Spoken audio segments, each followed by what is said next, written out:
Boa noite, pessoal. Tô vendo o pessoal entrando aí.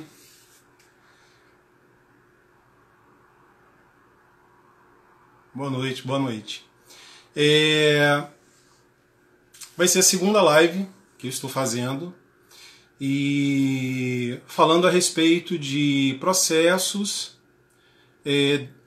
versus cultura organizacional, né? Como fazer essa implantação, como acontecer, as experiências que eu tive e tenho ainda.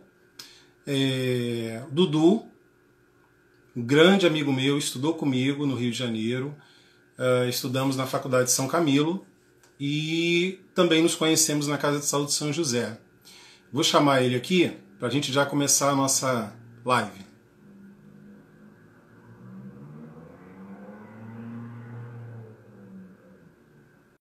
Enquanto o pessoal vai entrando, estou vendo muita gente aí já conhecida, Robert, trabalhou aqui comigo no GH, tem várias outras pessoas entrando aqui também para poder Olá, ver Daniel. experiências, né? Oi, Dudu, tudo bem? Tudo e você? Quanto tempo, né? É coisa boa estar presente com você nessa live, nessa noite, discutindo assuntos tão importantes. Isso. E falando de questões já que estamos envolvidos já há muito tempo, né? Na área hospitalar, tem muitos anos isso, né? Nós trabalhamos juntos em 2003, mas antes eu tive uma passagem por Petrópolis, então já tem aí 22 anos, né, que a gente está aí nessa jornada. Bastante tempo, né? Bastante tempo. Vou me apresentar aqui rapidinho e aí a gente começa a conversa, você se apresenta também, tá bom? Ok. Sou formado em gestão hospitalar na Faculdade de São Camilo, no Rio de Janeiro. Me interessei pela área porque eu comecei a trabalhar já em hospital, né? Eu comecei na Beneficência Portuguesa do Rio de Janeiro, e aí fui me envolvendo nos processos, fui me interessando e não consegui mais desgrudar disso, né? Saí de lá, fui trabalhar em algumas outras instituições privadas e até que cheguei à Casa de Saúde de São José, que foi onde eu conheci Dudu. Depois a nossa amizade ficou mais próxima, depois que a gente começou a fazer a faculdade na Faculdade de São Camilo. E aí a gente foi percebendo que era o nosso campo, que é o nosso mundo, e estamos aí até hoje, né? E estaremos por muito mais tempo, com certeza. Você, Dudu? Então, vamos lá. Eu comecei minha jornada aqui em Petrópolis, né, no Hospital Santa Teresa, da mesma congregação da Casa de Saúde de São José, no Rio. Daqui eu fui transferido então para a Casa de Saúde de São José em 2003 e depois tive uma longa trajetória em alguns hospitais do Rio de Janeiro e regressei, né, nesse último ano, vai fazer agora em agosto um ano que eu estou no hospital privado aqui em Petrópolis, né, na minha terra natal. Nós nos formamos juntos, né, na Faculdade de São Camilo, como você disse. Tivemos o grande prazer de trabalhar juntos em áreas bem diferentes, né, na Casa de Saúde de São José. E nos formamos e seguimos nosso curso, né? Eu fui para a parte privada, né, me dedicando mais à gestão das áreas de serviços privados, e você, então, aí em Goiás, né, teve essa oportunidade, enfim, de estar voltado para a gestão na área de custos, né? Enfim, Isso. acho que está bem apresentado. Volto a falar do prazer de estar contigo, né? Muito bom tá aqui vendo algumas pessoas entrando, participando, né, colegas da área que trabalham comigo, que já trabalharam, né, isso é muito legal. Vejo aqui algumas pessoas também te elogiando, né, um abraço para o Rafael Portela, lá do Rio, que trabalha no Hospital Cardoso Fontes, um abraço para o Lucas, que trabalha comigo lá no Hospital da Unimed, né, enfim, abraço lá para o Jorge, da Unimed Leste Fluminense, um grande profissional também, entendeu? Um abraço para a Luzimar, que é minha parceira do dia a dia, onde eu trabalho hoje em dia. Enfim, muitas pessoas aí participando desse momento tão especial. Abraço a todos e vamos fazer esse momento um momento bastante interativo, né? Para a gente Isso. poder tirar bastante proveito. porque a ideia de falar de processos, né, e cultura.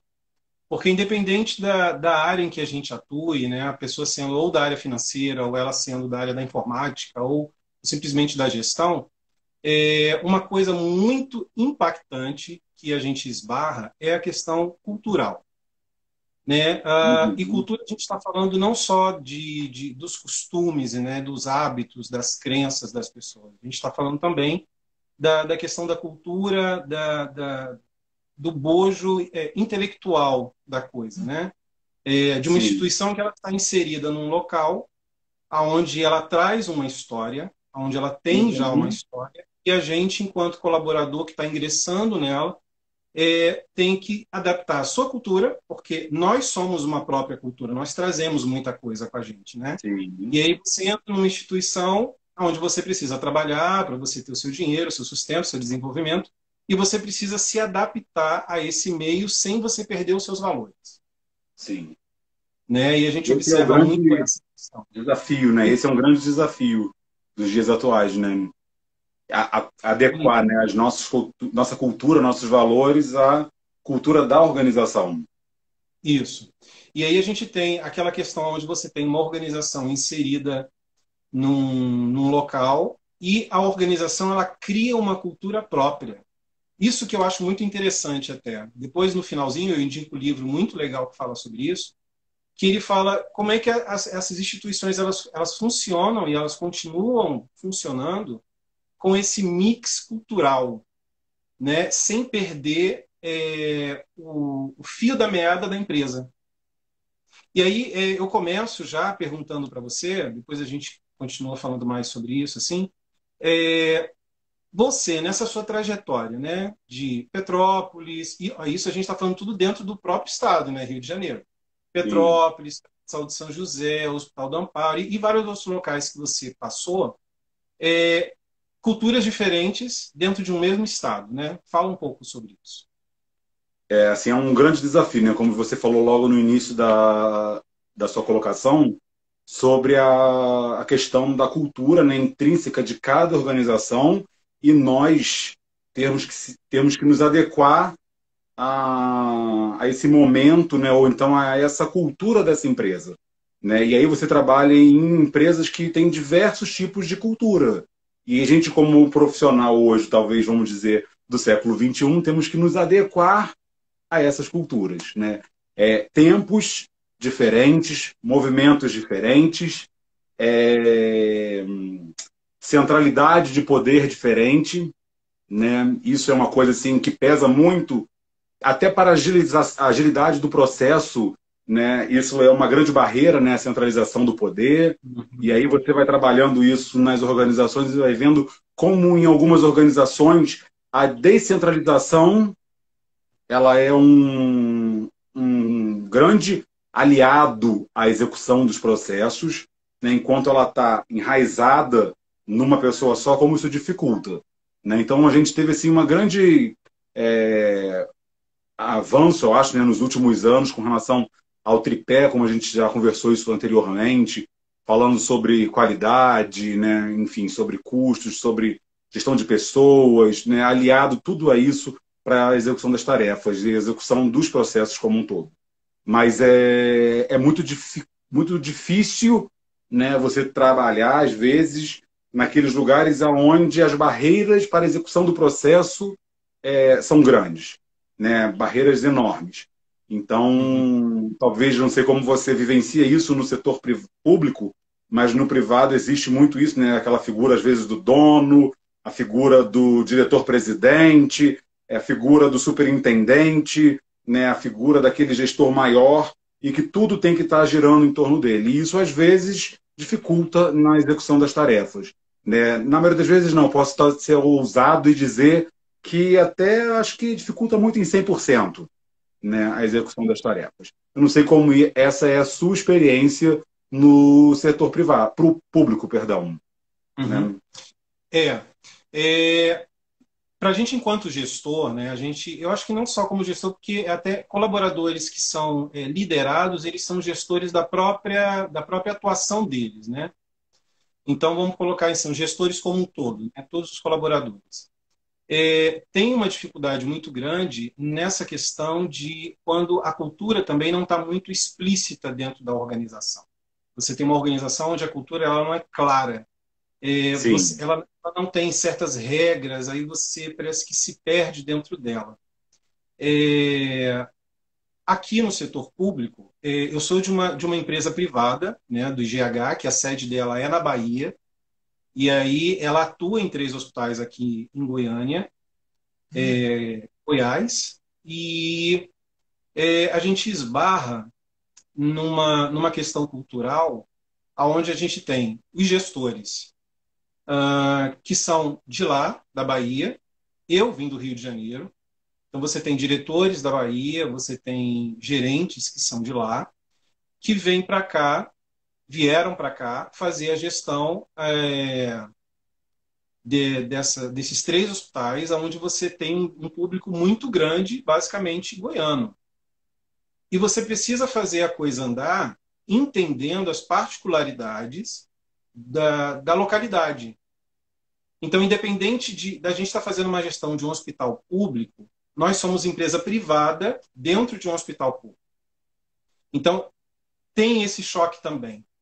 Porque nós, a instituição privada, a gente tem uma pressão maior, né? Parece que é uma sensação de que o vínculo ele é mais fácil de ser desligado, de ser cortado, né? sim, Então você sim, cria aquela ideia de tipo assim, eu preciso fazer o melhor de mim, eu preciso mostrar que eu sou um bom profissional e que eu faço acontecer.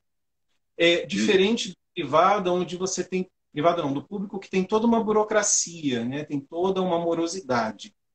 Então a gente esbarra nessa situação. Eu vou contar só sim. um caso rápido aqui para poder puxar uma pergunta para você. Quando eu cheguei aqui, eu vim de uma cultura do Rio de Janeiro. É, na época, eu estava trabalhando num hospital, numa empresa de consultoria, e essa empresa de consultoria, a sede dela é em São Paulo. Então, eu vim para cá com esses dois pensamentos, Rio e São Paulo, onde as coisas são imediatistas, o senso de urgência é outro, a necessidade de você fazer uma tarefa é muito mais rápido, porque a gente já vem com aquela cultura de se o gestor pede, não enrola, resolve logo e entrega, né? Depois a gente vê o que faz, vamos resolver logo isso. Quando eu cheguei aqui, eu esbarrei numa realidade, não que o pessoal daqui é mais moroso, não é isso, mas o senso de urgência é outro. Sim, E aí a gente vê que tem toda uma questão territorial e local. O pensamento daqui, ele não tem a ansiedade do pessoal paulista e do Rio de Janeiro. Então isso sim. reflete dentro da organização. Para você ter uma ideia, aqui você ainda consegue, às 18 horas, que geralmente é o horário de fim, né, de trabalho, as pessoas elas conseguem sair às 18 horas de uma forma tranquila. Coisa que a gente sabe que aí no Rio de Janeiro às vezes é difícil, né? Não sai. Não sai. A gente Aqui tem não essa sai. dificuldade, não é?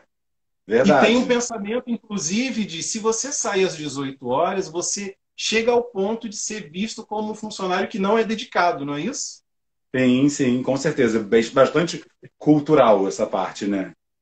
Né? Então, assim, aí puxando, né, explicando mais ou menos essa sensação que eu tive quando eu cheguei aqui, no início eu tive que chegar para o meu gestor e o meu gerente na época, que é lá da Bahia, que já estava aqui 3 anos, e passei uma situação para ele. Eu falei, por favor, preciso da sua orientação, já que você tem uma experiência maior, como é que eu consigo lidar com a minha equipe, que eu estou sentindo que eles não estão me entregando o que eu espero, mas será o que eu espero é o correto?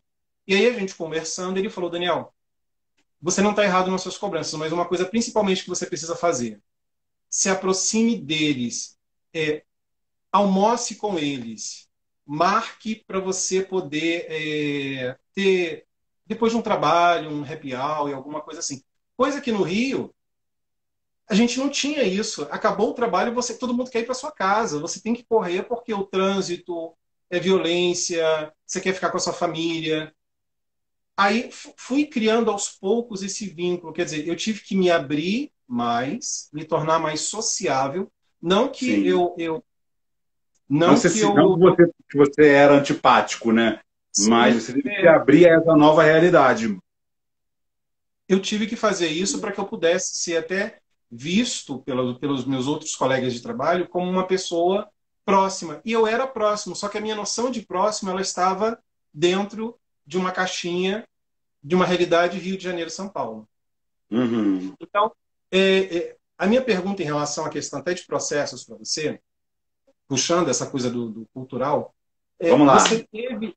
você teve essa dificuldade de entendimento das pessoas de que os processos precisavam andar independente da cultura, independente da realidade de determinada empresa que você esteve, na cabeça das pessoas elas já entendem que, por ser Rio de Janeiro, não, eu tenho que entrar no hospital e eu tenho que produzir, eu tenho que entregar. Não, vamos lá. Ainda, apesar da minha experiência ser toda dentro do Rio de Janeiro, né, seja na capital ou seja aqui no interior, é, a gente sabe que ainda tem um delay muito grande entre Rio e São Paulo. Né? Quando a gente fala de processo no Rio, mesmo sendo talvez o segundo maior polo, a segunda maior cidade do Brasil, mais populosa do Brasil, o Rio de Janeiro ainda está muito atrasado com relação a processos, vamos dizer assim. Então, tive sim muita Uhum. dificuldade de implementar processos em algumas empresas, onde não tinha visão, às vezes, da alta gestão como aquilo sendo importante para a empresa. Então, né, a gente sabe muito bem que a cultura é o rosto da empresa, né? Isso é. E tem até um livro muito interessante que eu acabei de ler agora, que é um líder de sucesso que fala sobre os 4 passos da cultura organizacional. Até fiz aqui uma colinha, né, rapidamente, que é a questão da Uhum. clareza, a questão de reforçar a clareza. Que clareza é essa? A clareza da cultura, né? Então, clareza, reforçar a clareza, exagerar na clareza e dar sempre exemplo através da liderança. São os 4 passos para você reforçar a cultura dentro da empresa. Então, quando a gente não tem a alta liderança envolvida nos processos da empresa, fica muito difícil. Então, eu tive essa experiência, né, durante um período da minha vida, até o momento que a alta gestão viu que era também importante ela participar, né, ela dá o apoio, que o apoio seria fundamental. Sem o apoio dela não seria possível nada prosseguir. Né? E aí a gente falar de processo, a gente puxa qualidade. Né? E aí a gente vai falar de acreditação, por exemplo. Né? Eu não sei como é que é a sua realidade aí, se Goiânia, enfim, Goiás, já tem essa cultura da acreditação. Mas isso é muito importante, né? Não tem como a gente falar de qualidade se todas as camadas da organização não estiverem realmente enganjadas, né, dentro desse processo. Então, tive experiências de diversos modelos. E aí a gente leva como um exercício. Alguém aqui em cima perguntou aí para gente, né, qual o exemplo para quem está começando na vida profissional, Pro né? Eu Robert. acho que foi, eu não lembro quem foi que perguntou aqui, Pro foi a Robert. Robert, o Uhum. Robert perguntando, né? Eu acho que assim, o maior conselho que a gente pode dar, né, para quem está começando na vida profissional, é se adequar à realidade da empresa que você está, né? Sim. Porque a empresa não se adequa à realidade do profissional, como a gente falou lá no início, mas o profissional tem que se adequar. A nossa cultura pessoal tem que se adequar à cultura organizacional. Então, Sim. essa é a primeira dica, o primeiro conselho, Robert. Muito, bem perguntado, acho que serve para várias pessoas, né? E fica como uma dica. Se adeque à cultura da sua empresa. Não adianta querer fazer diferente se muita coisa não está nas suas mãos. Né? A gente tem que saber até onde o nosso limite. Né? Isso é muito importante. Então, se adeque à cultura da sua empresa. Seja ela pública ou privada, essa é uma dica. Não sei se o Daniel tem alguma dica aí para dar também para o Robert, mas essa seria a minha dica. Mas basicamente é isso mesmo, né? Tem até outras perguntas abaixo, perguntando sobre os desafios de fazer gestão no setor público. Teve a questão do Robert. É a pessoa realmente entender, né? Que eu sempre toco nesse assunto, eu acho muito interessante. Assim, a empresa ela é um ser vivo, né? Ela é Sim, um grupo de pessoas que está sempre em movimento, em modificação, transformação. A pessoa que está entrando nesse ambiente ela vai ser absorvida pela empresa. Sim, Enquanto o funcionário ele não se sentir absorvido pela empresa, ele se sente um peixe fora d'água, um passarinho fora do ninho. Então, enquanto ele não se permite se misturar, entender a cultura da empresa, ele não vai andar enquanto profissional. E não adianta ele ficar botando a culpa nos colegas, no chefe. Nossa, a organização não me acolheu. Ele precisa entender que ele está sendo aceito. Quando a pessoa vai até ela, né, ou é convidada para entrar na empresa, ou vai através de seleção, essa empresa ela já tem uma cultura. Se você tem um sim, pensamento de fazer inovações, entende primeiro o terreno, né? sim, Você com percebe aonde certeza. você está pisando primeiro, para depois você começar a, a sugerir coisas, a mudar coisas, enfim. Mas você precisa entender que aquela casa, naquele momento, ela ainda não é sua. Ela vai passar a ser. Você tem que conquistar o seu Verdade. espaço. Você tem que fazer as coisas acontecerem. Você está trazendo uma cultura de fora e vai ser absorvido pela empresa. E aí, dependendo das suas ideias e do seu comportamento, vai sugerindo coisas e aí essa empresa ela vai mudando, ela vai se transformando, né? Você falou da questão da acreditação. Isso foi uma Sim, coisa muito recente aqui em Goiás, em Goiânia, né? Porque a gente sabe que a acreditação, né, a gente veio lá da Caixa de São José, que é a acreditação nível 3, né, isso. aonde os processos eles andam por si só. Isso chega a ser assim um sonho de consumo, né, Dudu? As coisas elas andam por si só, independente dos atores, independente dos gestores e colaboradores. Existem normas e isso anda independente de você. Esse é um dos princípios até, né? O trabalho ele precisa acontecer independente de Daniel, de Dudu, se Daniel sair e entrar outra pessoa, esse trabalho ele continua andando da mesma forma, né? Sim, com Então, eu certeza. acho que esse que é o nosso grande desafio na questão de fazer gestão de processos. Eu vou só responder uma outra pergunta que foi feita aqui: desafios de fazer gestão no setor público. É,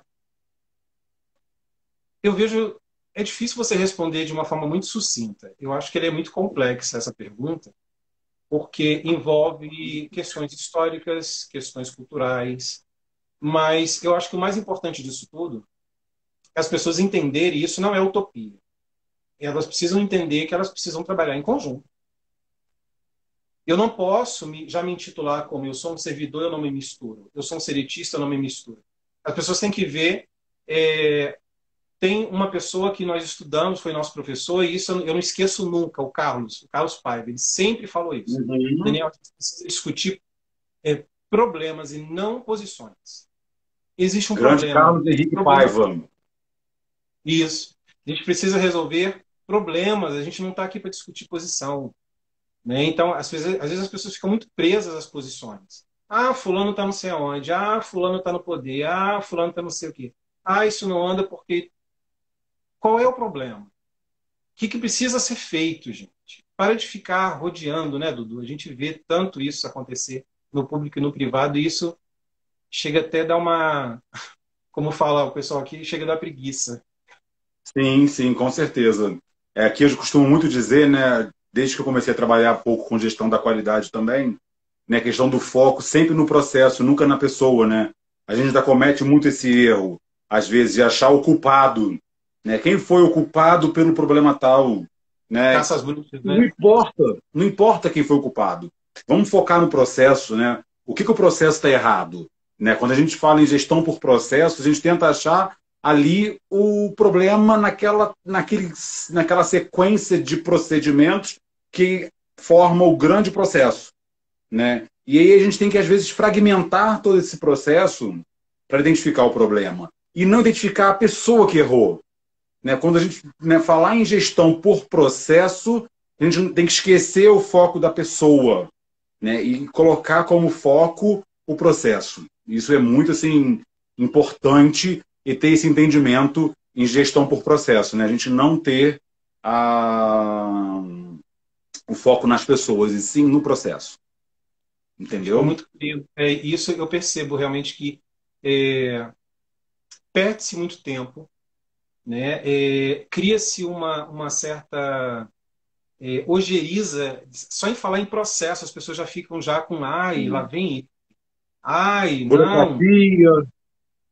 burocracia, para que isso? Primeiro que as pessoas precisam entender também, né, Dudu, que assim, dentro da empresa as coisas são registro. A gente Sim, precisa de registro. Então é por isso que às vezes, nossa, é chato porque está pedindo para assinar isso. Sim, tem que assinar, isso é documento.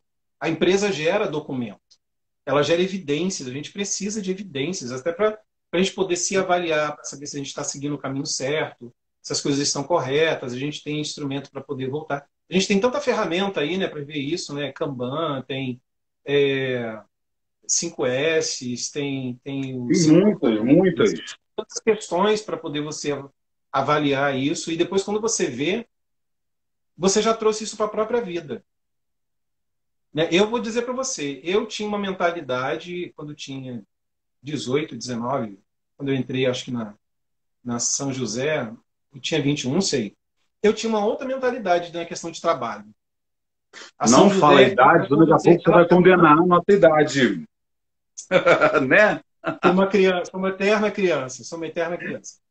Aí, Isso mesmo. a São José, eu coloco muito ela como referência, porque assim, e é um ótimo exemplo nessa questão cultural, né? Porque a base dela é alemã, não é? Se eu estou Sim, errado, não é isso? corretíssimo, A corretíssimo. base dela é alemã, ela veio de toda uma cultura religiosa, né? E ela padronizou os funcionários. Tudo bem que hoje ela já sofreu várias modificações de melhoria, né? Até de comportamento. As pessoas lá já não usam mais obrigatoriamente uniforme. Antes a gente usava terno, lembra? Sim, sim, Então, terninho. terno, assim, isso modificou e até por uma questão de custos também, né? Perceberam que não tinha necessidade de terno, enfim. E aí a São José me ensinou a trabalhar, de fato, na questão de processo, de você entender que as coisas precisam de registro e não é uma desconfiança do outro, é simplesmente respaldo, é você trabalhar para alguém que ainda não entrou. Eu estou fazendo registro, protocolo, para que. Ah, Daniel saiu da São José, Daniel não está mais lá.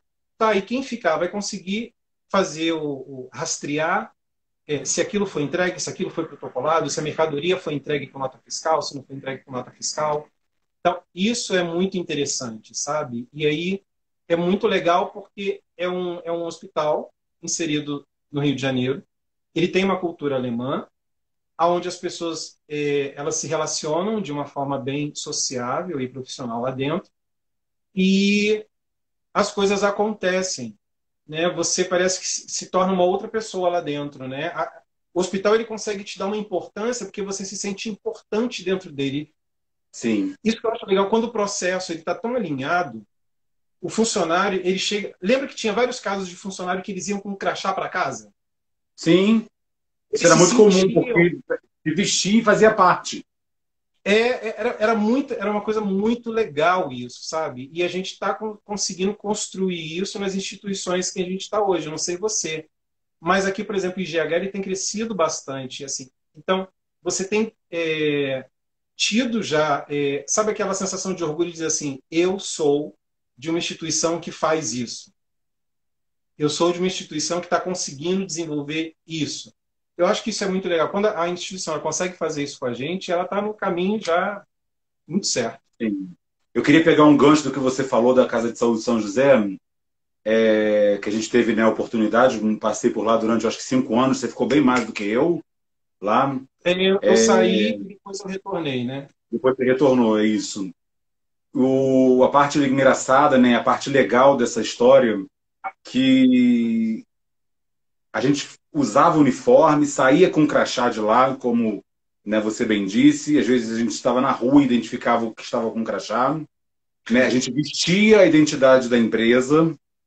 Pegamos a São José no auge da acreditação, onde eu tive a oportunidade de participar do escritório da qualidade, né, do núcleo da qualidade.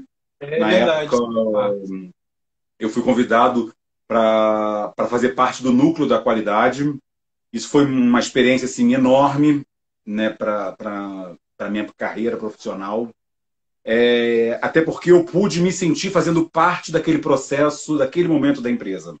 Né? Alguém aí em uhum. cima disse, eu não lembro agora quem foi que colocou aí nos comentários, que o profissional tem que se sentir como parte da empresa, parte dessa engrenagem, né? Se a empresa não dá esse valor para cada um personagem que ela tem dentro da sua instituição, perde o sentido, perde o valor, entendeu? Então, é muito importante que a gente se adeque à cultura organizacional, à identidade organizacional, né? Ou seja, a missão, visão, valores daquela empresa, né? Tem que ser paralela ali com a nossa, né? De cada um individual, né? E para a gente poder ter uma carreira de sucesso lá dentro. Isso a gente conseguia enxergar dentro da Casa de Saúde São José, né? Eu pude, com todas as dificuldades talvez que tinha, porque a gente sabe que não existe, né, a empresa perfeita e tudo mais, né? Mas a gente tinha aquela certeza de que a gente era visto, né, naquela época. Isso ao longo do tempo, algumas empresas se perderam porque a gente sabe que saúde é um negócio, né? E aí eu acho que isso se perdeu ao longo do tempo. Uma outra colocação que você falou aí sobre registros, né? E alguém colocou aí a questão dos indicadores.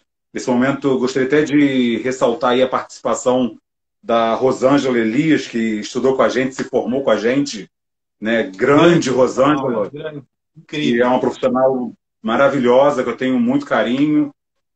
Também o Felipe Soares, que é um psicólogo, que eu tive o grande prazer de trabalhar com ele no grupo Memorial assim. E eles falaram sobre indicadores, né? A importância da gente ter tudo registrado, ter indicadores, evidências, como você falou.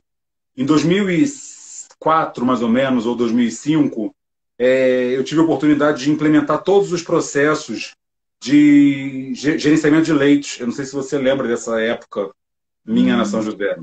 Sim. Né? Isso era uma coisa nova naquele momento, fazer gestão de leitos dentro de um hospital, né? Uma central de vagas que a gente chamava. Central de vagas, Central de vagas. E isso, eu fiquei sabendo agora recentemente, que toda a documentação descrita por mim lá em 2004, 2005, ainda existe no histórico da Casa de Saúde de São José.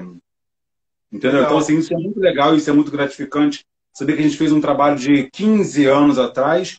E óbvio que os processos mudaram, óbvio que os indicadores podem ter sofrido alterações, mas que com certeza os registros ficaram, né? Criou-se um histórico daquele setor, daquele processo como um todo. Isso é muito importante, entendeu? E indicador realmente é a vida da empresa, né? O indicador é a vida da empresa. A gente não consegue hoje trabalhar uma instituição sem que a gente não enxergue os indicadores, não que a gente avalie os indicadores. A gente precisa fazer valer os nossos indicadores dentro das nossas instituições, sejam indicadores de produção, indicadores de processo, né? Eles precisam efetivamente acontecerem dentro das nossas instituições. E quando a gente fala de indicadores, de processos, né? Essa central de vagas, por exemplo, é uma coisa que é muito interessante, porque a gestão de leitos, a gente está falando aí de economia, né? Porque quando você faz gestão de leito, você determina o horário de alta, você está fazendo aí, já embutido nisso, gestão de custos, gestão de lavanderia, a rouparia, né? Que vai para o quarto, o pessoal da higiene. Então, uma simples padronização de um processo, ele faz com que as coisas andem, aquilo que eu falei, né? Independente dos atores. Isso que eu acho muito importante, porque nesse momento, inclusive, não existe quem é mais ou menos importante. Né? Quando a gente faz a gestão do processo, a gente determina como a coisa precisa andar, você não dá privilégios para área técnica, você não dá privilégios para a diretoria, você não dá privilégios para nós mesmos, você não dá privilégio para a área financeira, porque independente dessas pessoas, a coisa precisa andar. Não tem isso de um médico está prendendo a vaga porque ele não quer dar alta naquela hora. A alta é determinada às 10 horas, ele está preso na rua e só vai poder chegar às 14. Não, aquela alta precisa ser dada naquele momento. Como que ele vai fazer, a gente não sabe, mas o processo foi alinhado, porque tem várias coisas que estão amarradas a isso. E se fugiu esse horário, se fugiu esse horário, isso entra no indicador para que seja melhorado no próximo mês. Né? A cada furo né, de processo tem que estar evidenciado num indicador para que isso sirva como um espelho da instituição e para que haja melhoria contínua da instituição. Isso. É a transparência, né? Com certeza. Aquilo que eu falei lá atrás, a clareza. Né? A gente tem que ter clareza nos nossos processos, clareza na nossa cultura. Né? Isso é muito importante. Sim. Sim. É... Fala. Pode falar. E aí, quando a gente fala da questão de processos aí, né, de questões alinhadas, eu vejo também, Dudu, uma dificuldade muito grande em quem está fazendo a implementação do processo para quem está recebendo essa nova informação, esse novo processo. E aí hoje eu vejo que muitas pessoas elas ficam arrepiadas assim quando você fala em qualidade, quando você fala em indicadores, chega a doer na alma delas. Porque foi passado para elas de uma forma muito bruta. A comunicação não fechou, você entendeu? Assim, faltou empatia. Tipo, a pessoa nunca ouviu falar de indicador. Vamos orientar, então. Vamos dar um treinamento, vamos orientar, vamos saber. É aquela coisa que eu falei assim, entender a cultura que você está chegando. Porque às vezes são pessoas que nunca viram uma planilha de Excel, gente. São Eu vou te pessoas que nunca falar. viram esse tipo de ferramenta, o básico. Então, assim, e aí você é, coloca o profissional que está ali tendo que fazer indicadores como um péssimo profissional. Às vezes ela é uma enfermeira espetacular ou um Sim. enfermeiro da UTI. Eles são incríveis. E aí vem toda aquela questão de fracasso. Nossa, eu sou um fracassado porque eu não consigo fazer essa coisa de indicadores. Eu sou um péssimo profissional. Mas às vezes é porque não foi explicado para ele direito, né? Você teve essa Sim. experiência? Então, eu tive uma experiência de um hospital em busca do selo da qualidade, né? Muito engraçado. E aí você chega numa instituição onde fala-se de qualidade, qualidade, gerência da qualidade, né? A gente tem uma gestora da qualidade, né? E aí você chega para esse hospital, você pensa o quê, né? Tem tudo muito bem definido, processos definidos, né? Procedimentos operacionais padrão, né? Definidos, dentre outros documentos que são exigidos para qualquer certificação, seja ela acreditação hospitalar, seja para qualquer outra instituição certificadora. Uhum. E aí, quando a gente vai e navega entre as áreas, né, começa a verificar nas áreas, as áreas têm indicadores, mas não tem análise crítica. De que adianta você ter indicador e não ter análise crítica? De nada Exato. vale. Aí você pergunta para aquelas pessoas, para aqueles gestores daquelas áreas, mas o que é análise crítica? A gestão da qualidade te orientou a fazer uma análise crítica? Não, não teve. Ou seja, o gestor chegou e não foi familiarizado com a qualidade. Né? Então, isso é um pecado cometido pelas empresas, né? Um grande erro, em que não situa o novo colaborador naquela realidade que ela já vive. E aí exige Se do vire gestor, sozinho, né? parece que faz sozinho. A sensação é que a qualidade faz tudo sozinho. Sozinha, né? Enfim, o setor faz sozinho. Uhum. E aí a gente acaba esquecendo de orientar esse gestor que o indicador é o retrato fiel do seu trabalho, né? Do seu dia a dia. E que o indicador, sem análise crítica, é apenas um número. É. Você tem que analisar os fatores daqueles indicadores. E dali, daquela análise crítica, gerar oportunidades de melhoria. Né? Esse é o ciclo da qualidade. Né? Eu afiro, né, através dos indicadores, eu faço análise crítica, né, levando em conta ambiente, levando em conta hierarquia, comunicação, né, todos os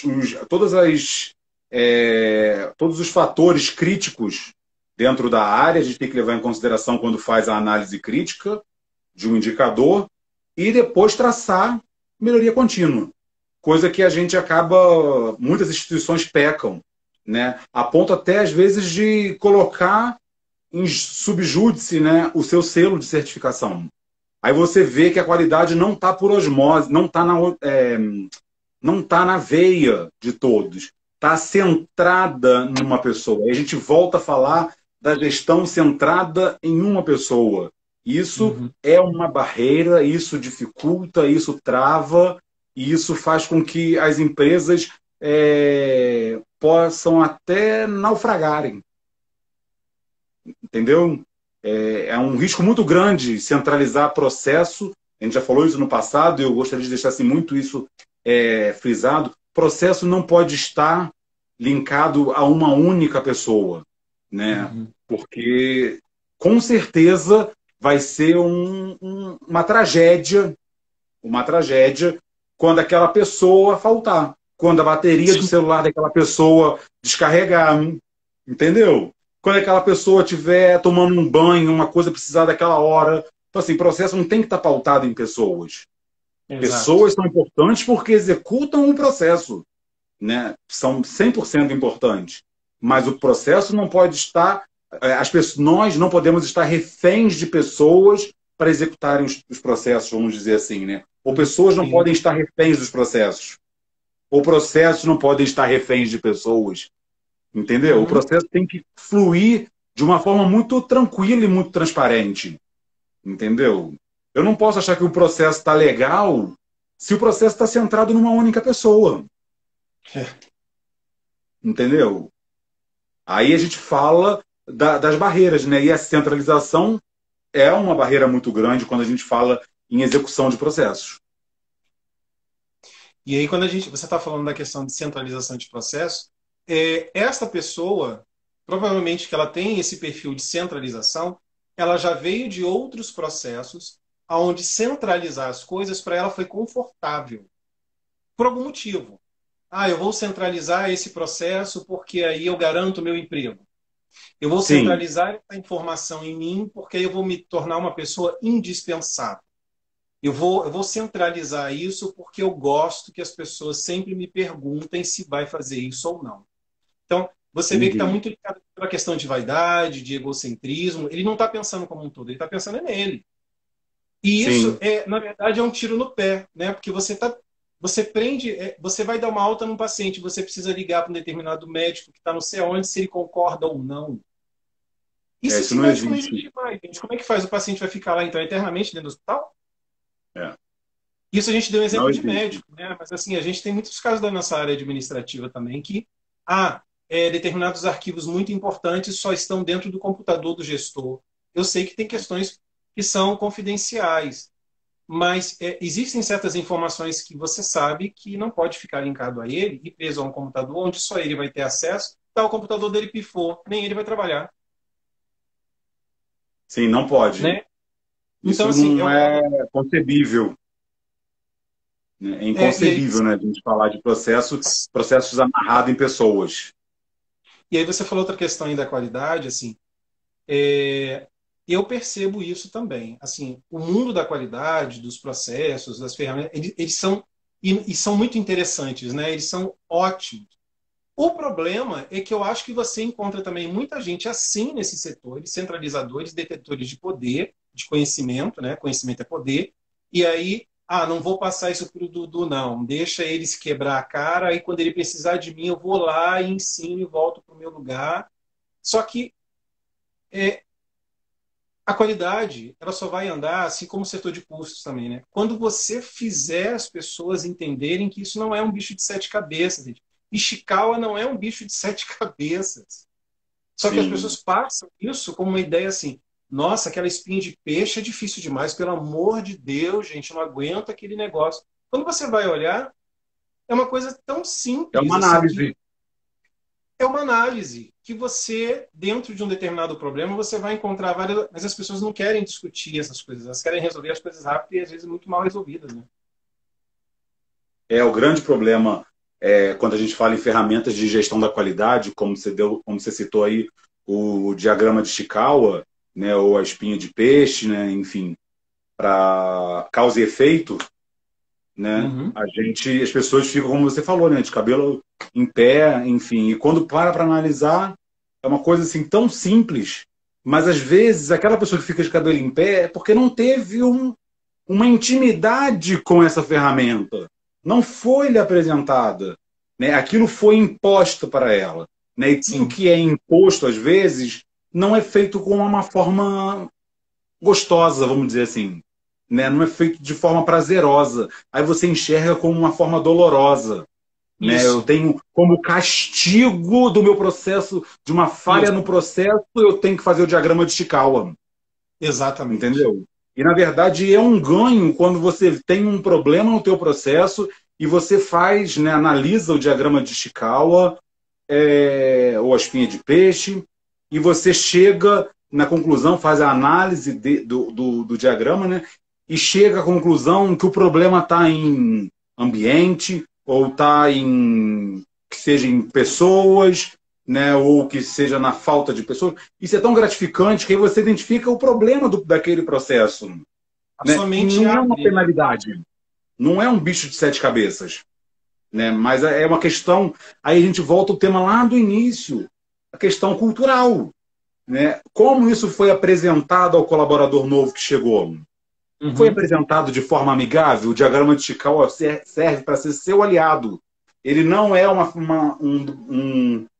ferramenta para lhe trazer problema, é uma ferramenta que lhe traz solução. Mas sim. será que isso foi apresentado? Né? Aí isso começa também, em algumas empresas mais avançadas, talvez deveria começar lá no processo de recrutamento e seleção. Né? A gente vai voltar, né? A gente, falando de cultura organizacional, perpassa Uhum. por alguns vieses, como, por exemplo, da gestão de pessoas.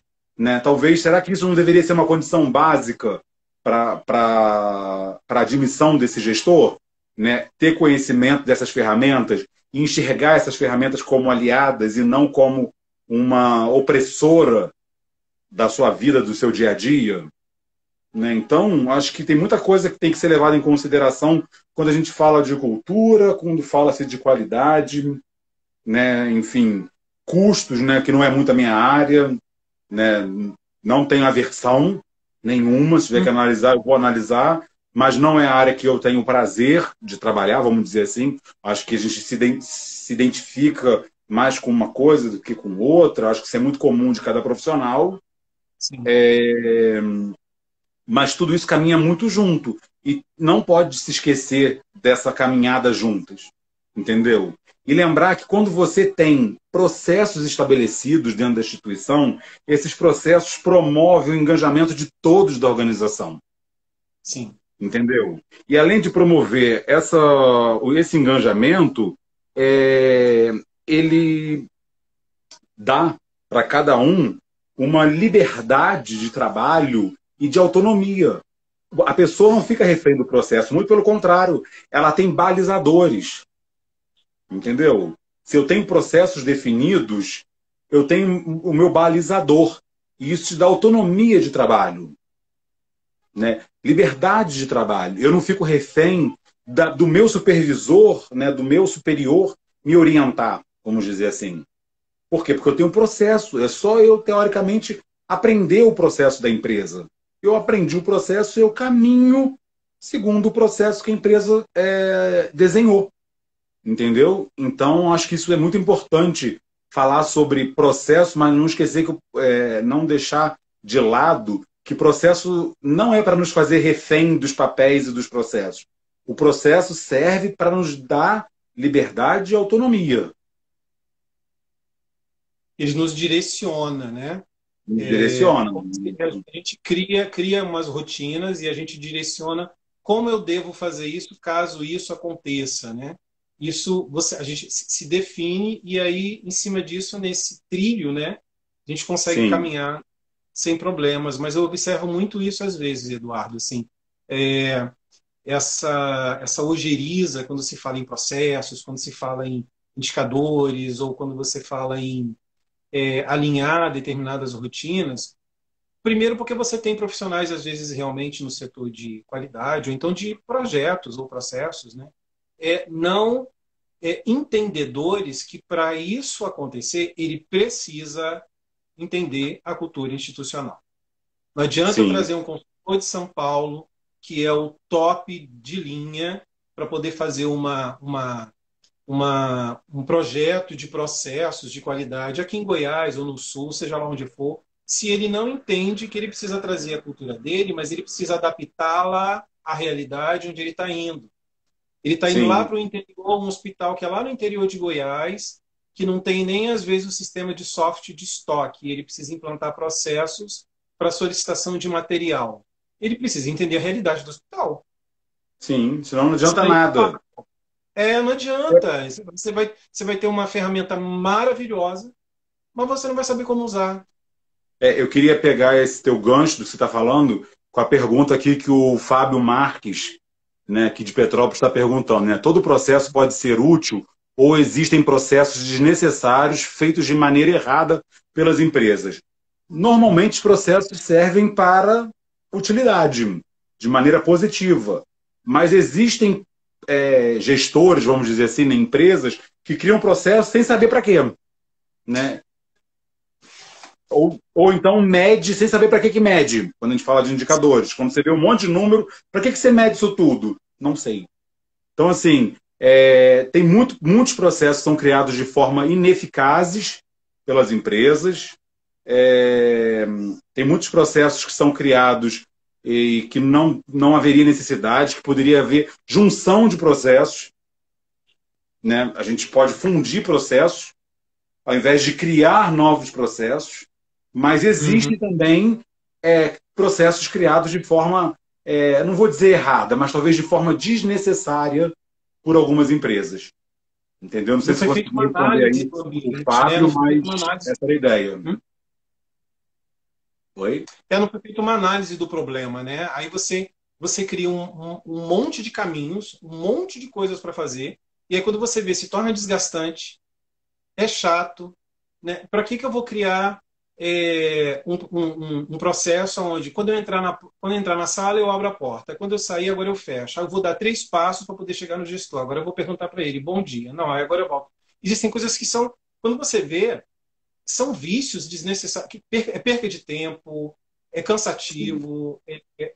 Nossa, e às vezes esse excesso de coisa de burocracia deixa o profissional tão cansado e tão desgastado que aí desmotiva ele. Você perde pessoas na empresa que são incríveis, porque elas falam assim: gente, dentro daquela empresa eu trabalho demais, assim, porque eu entrego o papel para tanta coisa que eu não sei nem para que eu faço. Sim. É, é a famosa burocratização, né? E a falta de entendimento. A gente volta a falar sobre a questão das pessoas saberem a importância do seu papel dentro da empresa, né? Da importância do seu papel nessa grande engrenagem que é uma instituição. E lembrando que quando a gente fala, né, de uma instituição de saúde, né, que é o grande desafio, né, é que é uma organização viva, viva por todos os lados, né? Temos os pacientes, funcionários, é uma organização que funciona 24 horas, né? Então, assim, o alinhamento dos processos e o engajamento das pessoas tem que ser muito mais profundo, porque a gente está falando de plantões, turnos, né? Um não pode trabalhar de uma forma. A gente está falando de qualidade. Quando a gente fala de qualidade, a gente fala de padrão, de normas técnicas, né? E aí eu Uhum. não posso ofertar ao meu cliente um produto, né? Enfim, ou um serviço de uma forma hoje, de outra forma amanhã, né? Isso tem que ser muito, muito discutido, difundido dentro das empresas, né? Dentro das instituições hospitalares principalmente. Óbvio, sempre lembrando do centro da questão, que vai ser sempre o paciente, né? O paciente é o centro, né, da atenção, mas a gente tem que fazer com que cada um se sinta importante nessa grande engrenagem, né? Eu não posso, por exemplo, um exemplo claro, né? Num plantão, o kit do paciente vai com toalha de banho, uma coisa boba. No outro plantão, vai sem o kit. Não, perdão, vai sem a toalha de banho. Né? Como é que é isso? Eu não tenho um processo, eu não tenho um padrão? Esse padrão tem que ser contínuo, ele é linear, né? Quando a gente Uhum. fala de padrão. E quando a gente fala principalmente de padrão e processo, né? Isso, falar de processo é cansativo. Você falou, muita gente faz e não sabe para que está falando, né? Para que está fazendo, né? Isso tem que ter conscientização contínua. Aí entra uma outra área do hospital, né? Da instituição hospitalar, que é a educação permanente, né? Educação continuada no passado, hoje é educação permanente, né? Que é a busca contínua da melhoria dos resultados e o treinamento contínuo. A Rosângela disse em cima que ela atua na questão dos treinamentos, né? A Rosângela Elias, né, que estudou com a gente lá na São Camilo, isso é fundamental. Processo sem treinamento não funciona. Não adianta ter 50 mil processos desenhados, né, estabelecidos pela empresa, mas eles não são divididos, né, compartilhados com as áreas, eles são trancados na mão de um gestor, não são treinados todas as equipes para a execução daquele determinado processo. Então, a visão de processo ela é muito ampla e muito abrangente, né? Abrange desde o início do treinamento até a alta gestão, como a gente falou. E é o entendimento da importância do processo, tanto de baixo para cima como de cima para baixo, e é o que você falou na questão de não sei o que eu estou fazendo. A criação de um processo, a criação de uma linha de raciocínio, ela tem que fazer sentido. Se ela não tem sentido, não adianta criar, é perda de tempo, né, Edu? As pessoas perdem tempo demais. Se aquilo, não adianta eu criar só para mostrar que eu sei fazer. Então, pega essa energia e cria algo que seja útil. Sim, e como você falou que é treinamento, né? Quem está no setor de qualidade, ou gestão de treinamento, ou os próprios gestores, nós, né, todos, a gente faz gestão de processos, gestão de pessoas, gestão de documentos. Nós somos pessoas, não dá para viver dentro de uma ilha, a gente tem que se misturar, a gente tem que observar, entender. Você criou um processo, observe se esse processo está andando ok, ele está criando desgaste de alguma forma. Por que ele está desgastando quem está na ponta ou quem está fazendo? Tenta deixar esse processo mais leve. A gente está vivendo numa era de tentar deixar as coisas mais leves, né? De deixar tudo mais clean, mais suave. Então, já é tão pesado, de uma certa forma, o ambiente hospitalar, clínica, né? Que a gente acaba tendo que vestir aquela roupa que as pessoas pensam, nossa, você é tão frio. Não é, porque a gente é cobrado de tanta coisa dentro do hospital que às vezes você não consegue ficar sensibilizado com alguma coisa. Mas sempre tem alguém no cantinho chorando, sempre tem alguém que viu uma mãe que perdeu um filho e está lá chorando no cantinho. Nós somos seres humanos. Então, assim, a gente precisa realmente fazer o hospital andar, questão de processo, porque o hospital, dinheiro não cai do céu, né? Tanto da instituição pública como da instituição privada, o dinheiro não cai do céu. E a gente precisa fazer com que a gente sempre tenha dinheiro fazendo o necessário sem gastar muito. Isso tanto do privado como do público, dos dois lados, né? E tudo é processo. Tudo é processo. A gestão por processo, até você está falando aí, eu estou vendo aqui os comentários, a Rosângela novamente contribuindo aqui com a gente na live, ela fala sobre rodar o PDCA, né, que também é uma outra ferramenta de gestão da qualidade. Ela sugere, né, rodar o ciclo PDCA a cada 6 meses. Eu, particularmente, sugiro rodar o PDCA sempre que houver uma distorção do processo. Né? Eu não sugiro a rodar o ciclo a cada 6 meses. Eu sugiro rodar o ciclo sempre que teve uma distorção. Aconteceu o problema, eu estou rodando.